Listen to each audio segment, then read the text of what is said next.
They say a person's final moments reveal everything the world refused to see. And on the morning Marie Antoinette rose from the cold stone of her prison cell, Paris didn't know it was about to witness something it would never forget. The cell was quiet. Not peaceful quiet in the way a room becomes quiet after too much suffering has passed through it. She didn't wait for the guards to speak. She was already awake, already standing, already prepared for the day that carried only one destination. Her worn dress brushed against the floor as she stepped forward. No silk, no jewels, no crown. Just the last breath of a life she once believed would outlive empires. Outside, the lantern flickered weakly, its flame trembling as if even fire hesitated to watch what would come next. When she walked into the corridor, the guards lowered their eyes, unsure whether to see her as a prisoner or as someone whose dignity refused to die. Every echo of her footsteps felt heavy. Every shadow felt like it had a memory attached to it. But she didn't look back. She didn't need to. The life behind her was already gone. Paris was waiting. As she stepped outside, she saw the wooden cart. The same cart that had carried hundreds before her. But when she climbed onto it, the world shifted. A silence spread through the crowd, not out of mercy, but out of disbelief. Because she wasn't trembling, she wasn't pleading, she wasn't broken. She was composed. The cart began to move, wheels clattering over cobblestone streets still damp from the night air. Crowds flooded every corner, voices boiling with anger, exhaustion, and something they could not name. But Marie didn't look away from them. Not once. The wind brushed strands of hair across her face, and in that moment she seemed less like a fallen queen, and more like a woman who had finally accepted that the world she lived in was never meant to understand her. The people shouted, but some hesitated. Some stared not with hate, but with uncertainty. As if the reality of the moment didn't match the stories they had been told. As the cart rolled deeper into Paris, something else became clear.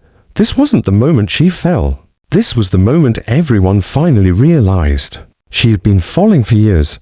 The palace walls, the silence of the nobles, the whispers behind closed doors. They had dismantled her long before the revolution ever touched her. Now the city was simply watching the ending of a story that had begun with misunderstanding and end in tragedy.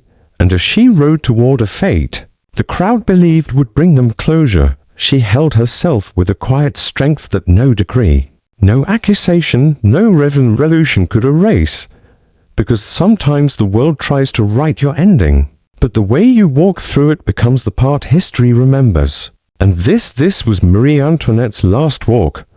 The world doesn't collapse in a single scream. It collapses in whispers that grow louder every day until the day they finally swallow you whole.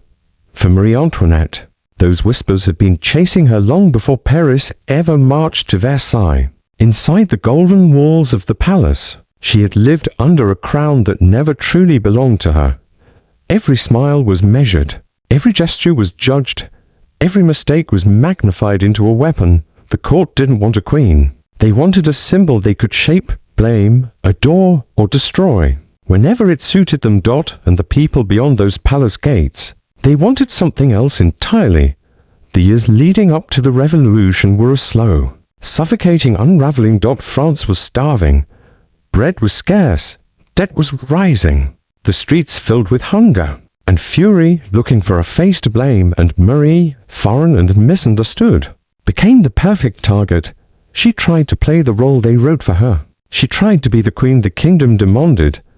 But no matter what she did, the palace refused to let her be human. And the people refused to let her be innocent.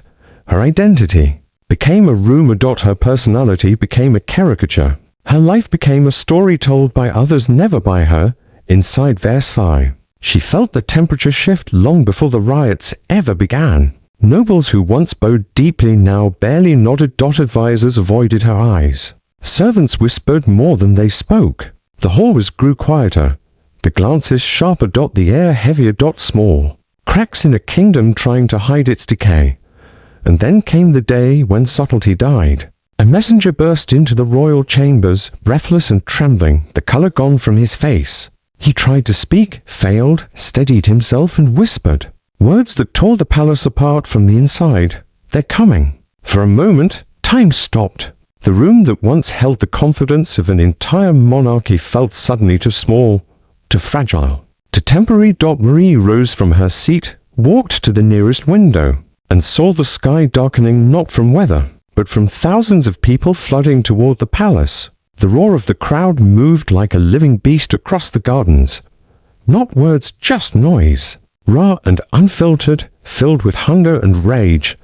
A sound strong enough to shake the mirrors in the hallways and rattle the chandeliers in their golden frames. The palace had been impenetrable for centuries.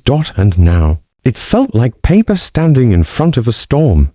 Guards scrambled, shouting orders that contradicted one another. Nobles argued, panicked, desperate to cling to titles that suddenly felt worth nothing.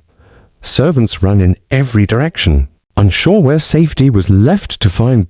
And Marie, for the first time, understood a truth she had never dared consider. The palace had protected her from the people, but it had also kept her from understanding them.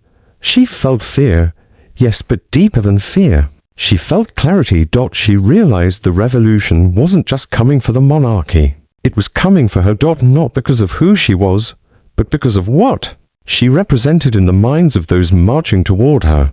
The crowd didn't see Marie Antoinette. They saw their hunger. Their suffering, their resentment, their rage, their broken promises. They saw the queen they had created, not the woman trapped behind that illusion. As the palace shook under the weight of the incoming crowd, guards rushed to the royal family, urging them to move now, quickly, deeper into the palace, toward hidden passageways meant for moments like this. Moments everyone prayed would never come. Marie gathered her children, her hands steady despite the storm outside, and followed the guards through twisting hallways. Behind her, the echoes of the revolution grew louder, faster, closer. Glass shattered somewhere above. Doors slammed. Shouts erupted. The palace wasn't just falling, it was surrendering. Every step Marie took felt like a step out of the life she once knew. And with each step, she could feel her world shrinking, the walls closing in, her future slipping away. Versailles had been a stage. Now it was a trap. And there, in the shadows of a collapsing kingdom, Marie Antoinette faced a truth she had spent years avoiding. She wasn't running from a crowd. She was running from a world that had already decided her fate. The sound of the crowd wasn't outside anymore. It was inside the walls, vibrating through the floors, echoing through the corridors, moving like a living storm, consuming everything in its path. Marie held her children close as guards rushed her through passageways she never knew existed. Hidden tunnels. Narrow staircases. Secret doors carved into what once felt like a sanctuary. But today, Versailles wasn't a sanctuary. It was a collapsing world trying to hold on to the last pieces of its illusion. As they moved deeper, the air grew colder. Torches flickered violently, as if reacting to the chaos above. Every few steps, a distant crash shook the walls. A door being kicked open, a table overturned, windows shattering under the pressure of bodies pushing forward. Marie didn't cry. She didn't scream. Her mind had entered the kind of silence that happens when the world outside becomes too loud to hear. She wasn't thinking about politics. Not royalty. Not reputation. Just survival. And survival felt like a race. She was already losing. When they reached a dim chamber tucked behind the grand halls, the guards finally stopped. The family huddled in the center of the room, lit only by a single lantern that cast trembling shadows across the stone. Above them, chaos stampeded through the palace. Heavy footsteps, shouts blending into roars, furniture crashing, chandeliers swaying violently, and then a sound none of them had ever heard inside Versailles. The sound of the crowd entering the palace itself. It wasn't footsteps. It was an avalanche. A flood of bodies and rage forcing its way into a place that once symbolized absolute power. The guards exchanged terrified glances. The walls no longer felt thick enough. The doors no longer felt strong enough. The palace no longer felt safe enough. Marie looked at her children, their small hands tightening around her dress, and for a moment the queen disappeared entirely. What remained was a mother desperate to shield the only pieces of her life she still recognized. Minutes felt like hours. Every noise from above sent a shiver through the room. Every silence felt even worse because silence meant the crowd was listening, searching, deciding.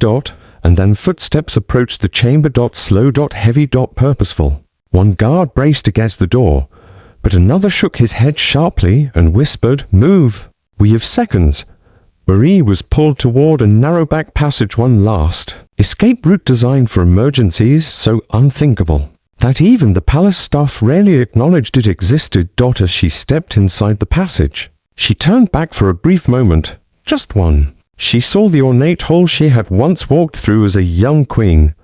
Golden walls, marble floors, paintings of triumphs that meant nothing now. A world that had shaped her, judged her, silenced her now, trembling under the weight of its own collapse. She didn't smile, she didn't regret, she didn't fear. She simply understood. The palace had never been hers.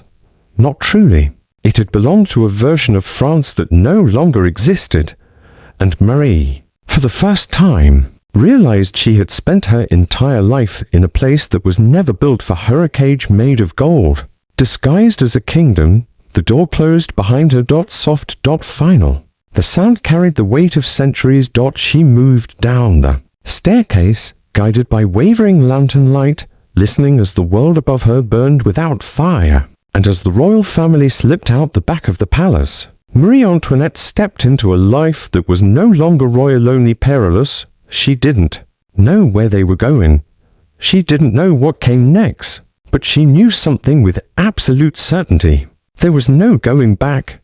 Ever again. The revolution had entered Versailles, and the queen had left it forever. In the next part, everything Marie once clung to, identity, dignity, family, begins to slip from her hands one by one, not through force, but through a slow suffocation only history's darkest moments can create. Captivity doesn't shatter you all at once. It wears you down quietly, like a candle burning shorter with every breath of air. And for Marie Antoinette, the true punishment didn't begin when the palace fell. It began when the world stopped treating her like she mattered. The journey from Versailles to imprisonment felt longer than any road she had walked before.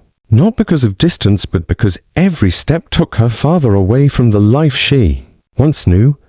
Guards led her through unfamiliar halls, down stairways carved out of cold stone, into a building that felt more like a tomb than a prison. The cell door closed with a hollow echo. That sound alone was enough to tell her that the life outside it was now gone forever. Inside the cell, the air was heavy, the walls were rough, the light was dim, and the silence was unlike anything she had ever felt. Not peaceful, not restful, but suffocating, as if the room itself demanded her to remember every mistake she had ever made, every decision she had ever doubted. For the first time in her life, no one bowed. No one asked for approval. No one waited for orders. She had spent years wishing people would see her as human. Now she was human in the one place where being human meant nothing. Her days became a blur. Morning, night, there was barely a difference. Sometimes she stared at the small barred window until her vision went numb. Sometimes she sat on the edge of the wooden bed, hands clasped, trying to remember the warmth of her children's laughter. Sometimes she simply listened to her own breathing because it was the only movement in the room. But it wasn't the cold that broke her. It wasn't the confinement. It wasn't even the silence. It was the waiting. Waiting for news she wasn't allowed to hear. Waiting for letters she wasn't allowed to receive. Waiting for footsteps that always stopped at someone else's door. Waiting for a world that had already decided she didn't deserve to exist in it. And then the day came when the waiting turned into something far worse. The guards entered her cell with a stiffness she had never seen before. They didn't speak. They didn't explain. They simply stepped aside. And she understood immediately. Her children were being taken. A guard lifted his hand, almost gently, gesturing for her to stay back. Her son clung to her dress, and for a second she felt her heart pull so violently inside her chest that she almost collapsed. She reached out, instinct. Not rebellion, but another guard stepped between them, not harshly but firmly. The way someone blocks a cry rather than a strike. And that was the moment she realized torment doesn't always come with cruelty. Sometimes it comes with rules. Sometimes it comes with duty. Sometimes it comes with silence. Her daughter whispered, "Mama." Her son looked confused. Marie tried to speak, but her throat tightened until the words couldn't escape. The guards escorted the children away. Their small footsteps faded into the corridor. The door closed, and the quiet that followed was the loudest sound she had ever heard. She sat back, down slowly, her fingers trembling even though her face remained steady. Not because she wasn't breaking, but because she didn't want the walls to see her break. In the days that followed, she began to lose track of time. Shadows moved across the cell floor. Candle flames melted slowly. Her thoughts drifted between memory and reality, until she could no longer separate them. She remembered gardens, music, laughter, and suddenly the cold stone beneath her feet felt even colder. She remembered her children's voices, and the silence around her became unbearable. The revolution had taken her crown, the prison had taken her freedom, but that moment, that separation, had taken her heart. Still, she didn't collapse, she didn't scream, she didn't beg. Somewhere inside her, a small part still refused to surrender. And maybe that was the problem, because a revolution doesn't fear a queen in power. It fears a queen who still stands without it. In that dim cell, stripped of everything but her resolve, Marie Antoinette didn't feel powerful, but she also didn't feel defeated. She simply existed, quiet. Still. Waiting for whatever came next. And whatever was coming was now very close. The final morning did not arrive with noise. It arrived with a stillness so heavy that Marie Antoinette woke before the guards even reached her door. Something in the air felt different, a quiet that didn't belong to the prison, a silence that carried intention. She sat up slowly, as if her body already knew what her mind had not yet accepted. The cell looked the same as it always had: cold stone, dim lantern light, a worn blanket folded at the edge of the bed. But today, everything felt sharper, clearer, almost suspended in time. When the guards entered, their expressions told her everything. They didn't need to speak. They couldn't. She rose without hesitation, smoothing the fabric of her simple dress with hands that had once adjusted royal gowns made of silk and gold. Now the cloth was plain. The colors faded, but the way she carried herself made the room feel smaller. Humble. As she stepped into the corridor, the torches cast long shadows across the walls, as if the building itself had finally accepted what was about to happen. The guards walked slightly behind her, unsure whether they were escorting a prisoner or a woman whose dignity outshone the grim duty they were assigned. The air outside was crisp. Dawn had barely broken. Soft light spread across the courtyard in a muted glow, as if the sky wanted to offer her one small kindness before taking everything else away. The cart was waiting. A simple wooden cart, ordinary, unremarkable. But today it held the weight of centuries. Marie stepped onto it with a calmness that unsettled even those who despised her. She did not tremble. She did not look away. She settled into her place with the grace of someone who understood that fear only grants victory to those who wish to see you crumble. As the cart began moving, the wheels cracked against uneven cobblestones, echoing through the silent streets. People gathered quickly, forming dense lines on both sides of the road.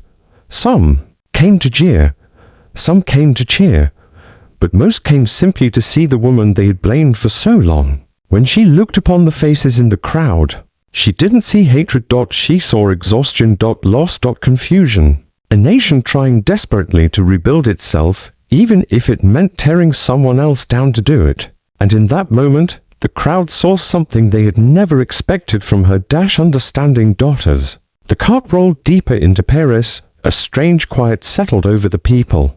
Not out of sympathy, not out of guilt, but because the stories they had repeated for years did not match the woman in front of them. She wasn't the monster rumors had described. She wasn't the symbol they had been taught to despise.